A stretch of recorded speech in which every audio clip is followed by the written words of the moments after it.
Isang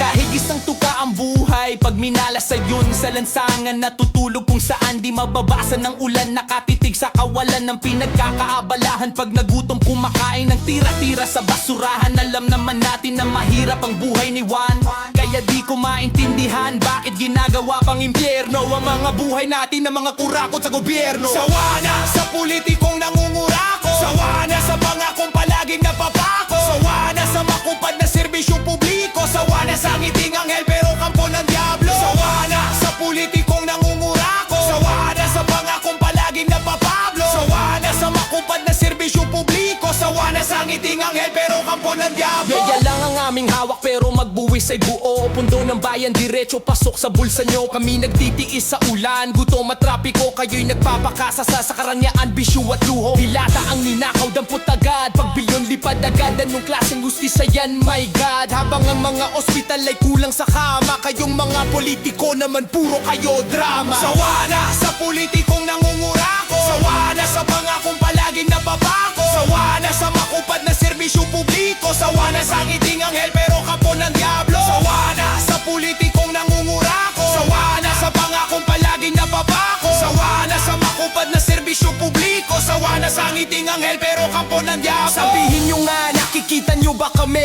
o sadyang bulag kayo sa paghihirap namin? Dahil kung di nyo ramdam ang aming presensya, magkita-kita na lang tayong lahat sa EDSA. Sawa na! Hindi na kami magpapalin lang sa inyo. Sawa na! Hindi nyo na kami madadaan sa pambobolan nyo. Sawa na! Hindi namin palalagpasin ang